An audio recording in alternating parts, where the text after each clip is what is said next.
Yun mga idol, dito tayo sa Latagan sa Marikina. So latag dito Sabado at Linggo. Mula alas 5 ng umaga hanggang alas 11. Ayan, so this time mayroon tayong iba-vlog na pangmalakasang mountain bike mga idol. So alamin natin itong mga pesang nakabit dito kung worth it ba sa halagang 40,000 pesos. Samahan nyo ako. Tara, let's go. Yun, so ito yung Dartmoor mga idol na primal. Diba? Grabe, ang ganda ng forma, no? Oh. Black, red, and yellow combination na kulay niya. Tapered yung head tube mga idol.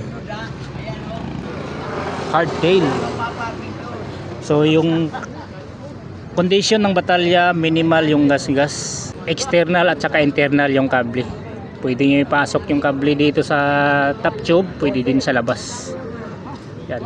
Pero ngayon nakalabas yung dalawang kable dito, kable ng dropper post at saka kable ng hydraulic.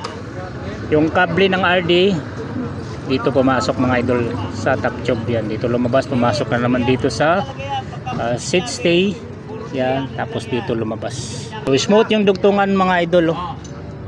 Yan, maliban lang dito sa bandang baby, yan visible, at saka dito sa my dropout visible. So malaki yung mga tubing nito mga lods, oh. Talagang pang baragan to mga idol. May mount pa rin siya if ever gawin nyo ng 2x, nakabang na yung mount sa kable, pero clamp type. So yung crank na kinabit dito Shimano Dior, yan 2x 38-28 yung ngipin ng plato. Halotech na yan from Tangki. Yan, made in Malaysia to mga idol, yung crank na M6000. Pedals na kinabit dito Dartmoor. Yan, ternong-terno sa batalya mga lodi. Terno sa kanyang rims. So yung kanina nito Shimano mga idol, oh. Shimano Japan. Saka yung RD, yan, M6000. Shimano Dior with clutch. So setup nito 2x 10 speed. Yan, na 1146. So yung hubs nito, saan ba galing yung hubs nito? Dartmoor din mga idol, oh. Yan, so check natin kung may tunog si Dartmoor. Walang tunog.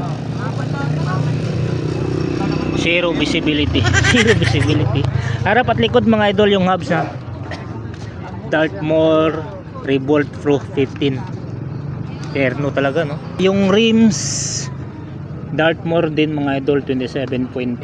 Malapad po yan mga lodi. Tapos naka pillar spokes.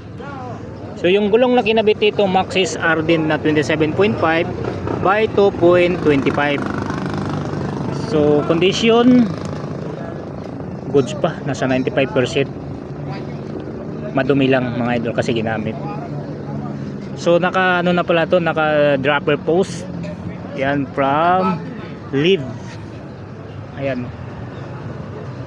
Seat clamp loaded. So ito ang kanyang remote mga idol ng kanyang dropper post. Ano? Oh. Saddle naka Allen screw.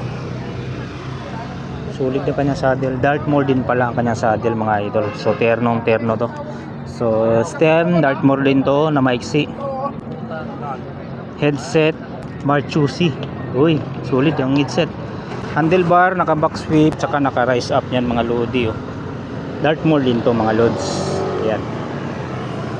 Hydraulic, yan Magura, napakalupit.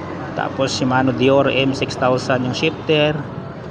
Mayroon pang nilagay dito na shifter. Actually 2x siya. Tinanggal lang yung FD. Yung shifter niya dito sa kaliwa, pang FD, andito pa. Yung handle grips nga pala nito, magaling nito, Kumingkal. So yung tinidor, rack shock na pike. Yan, 160 yung travel nito mga lodi. Air na siya na naka-lockout. Same lang din yung gulong Paris mga idol sa likod. rims, hubs. Yan, true axle na pala ito mga idol. Ayan, rock shock. Legit to mga lods ha. Laki ng rotors niya. Quad piston pala ito mga idol. Lamagura. Baka trip nyo to mga idol, 40,000 pesos under nego pa. Ayan. Ilalagay ko na lang yung contact number sa may-ari dyan. If ever sa may mga gusto dito, pwede kayo mag-text, tawag. Dito lang to sa Latagan sa Marikina mga idol. Yan, salamat sa pagsama.